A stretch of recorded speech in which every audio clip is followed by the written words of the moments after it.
वशिष्ठ मुनि और उनके 7 शिष्यों की कथा। श्री हरि कहते हैं, हे वेदपुरुष, सुनो। पूर्व समय का एक वृत्तांत हम बहुत विधान से कहते हैं कि गुरु की गौ मार के फिर श्राद्ध करने से वे लोग फिर स्वर्ग को चले गए। उन लोगों के कीर्तन मात्र से श्राद्ध अक्षय होता है। वशिष्ठ मुनि के 7 ब्राह्मण बड़े सुवृत्त शिष्य थे। एक समय उनके पिता के श्राद्ध का काल आ गया।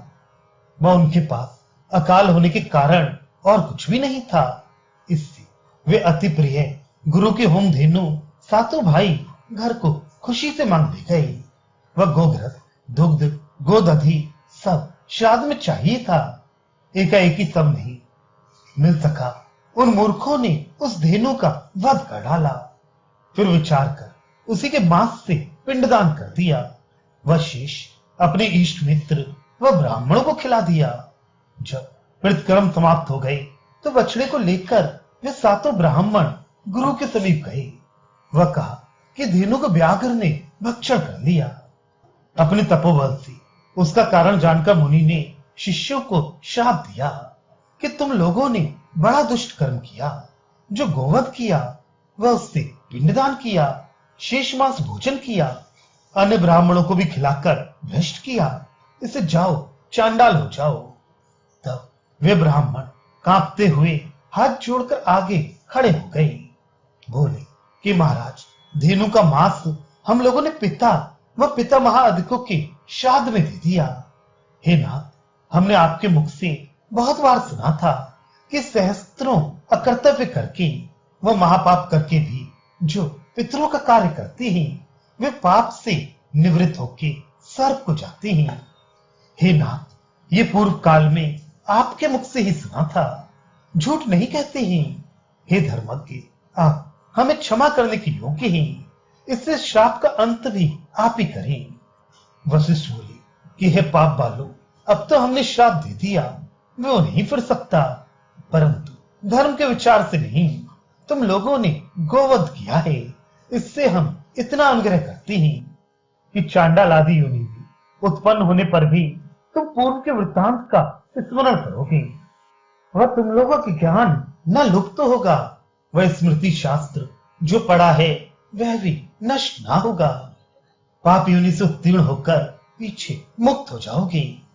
तब गुरु जी के श्राप से प्राणों को छोड़कर वे ब्राह्मण लोग चांडाल की योनि में उत्पन्न हुए, परंतु सब ज्ञान से युक्त हुए। पूर्व जन्म का स्मरण करते हुए उन ब्राह्मणों ने चांडाल योनि में भी दुग्ध पान नहीं किया। पूर्व का वह जन्म स्मरण करते रहे। जब उस योनि में मृतक हुए तब फिर सबके सब वन में चक्रवाक पक्षी हुए। फिर वे अन्य जन्म में मानस तीर्थ में जाकर शुक्ल वर्ण हंस हुए। उस योनि में बहुत दिन रहकर वे महाभाग दुख से मरने को हुए। उसी काल में धर्मकेतु नाम वाले एक महाराज अपनी स्त्री परिवार सहित उस तीर्थ में स्नान करने को आए। तब उनमें से 3 हंस मारे मोह के राजा की स्त्री को देखकर अपने मन में ये कहकर कि जो हम लोग इस राजकुल में उत्पन्न होते तो ऐसी स्त्रियां व अन्य सुख भोगते, ऐसा विचार कर मर गए।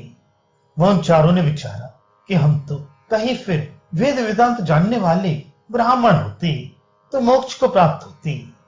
ये विचार कर सब अन्य लोकांतर को चली गई। वह जाकर उसी राजा के राज्य में 4 तो उत्तम ब्राह्मण हुए। सो वे कुरुक्षेत्र में वहां वेद और वेदांत उन्होंने पढ़े।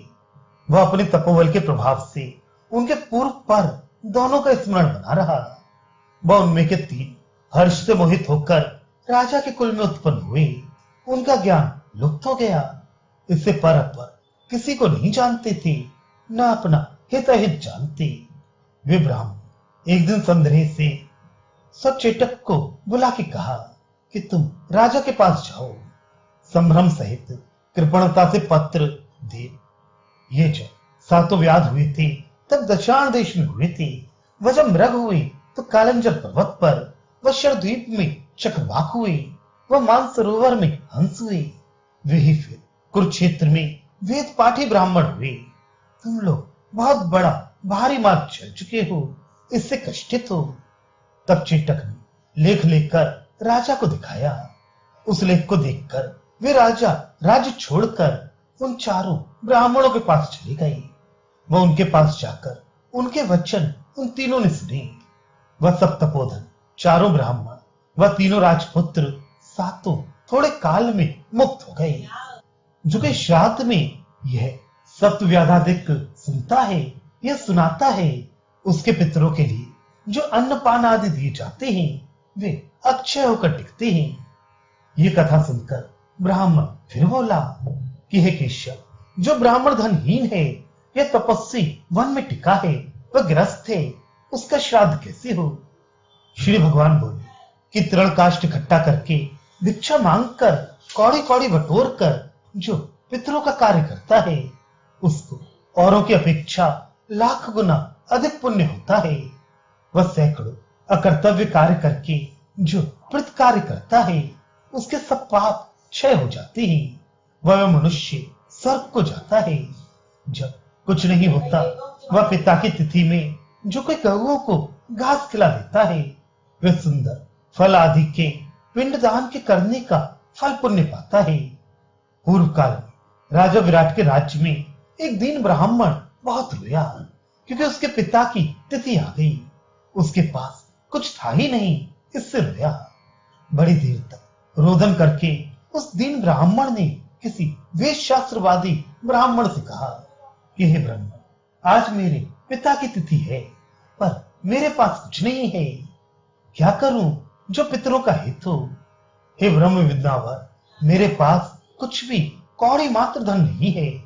ऐसा उपदेश मुझको दीजिए जिससे मैं धर्म में स्थित रहूं। वह ब्राह्मण बोला कि हे तात, कुतब मुहूर्त में जो कि मध्याह्न समय में होता है, शीघ्र वन को चले जाओ। वह पिता के उद्देश्य से थोड़ी सी घास लेकर किसी गौ को खिला दो। तब वह ब्राह्मण का वचन सुनकर तुरंत वन को चला गया। वह प्रसन्न मन होकर पूरा वर घास लेकर पिता की पुष्टि के अर्थ नाम लेकर धेनु को खिला दिया। इस पुण्य के प्रसाद से वह देवलोक को चला गया। वहां बहुत वर्षों तक सुख भोग कर फिर धनियों के कुल में उत्पन्न हुआ। वह पूर्व काल के पुण्य के वह प्रतिज्ञा के कारण वह बड़ा धनवान हुआ।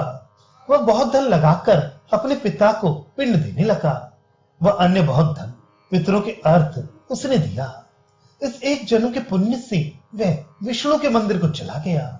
वहां बहुत सुख भोग कर आकर चक्रवर्ती राजा हुआ। वह यहाँ पे पितरों के नाना प्रकार के यज्ञ करके मुक्त हो गया।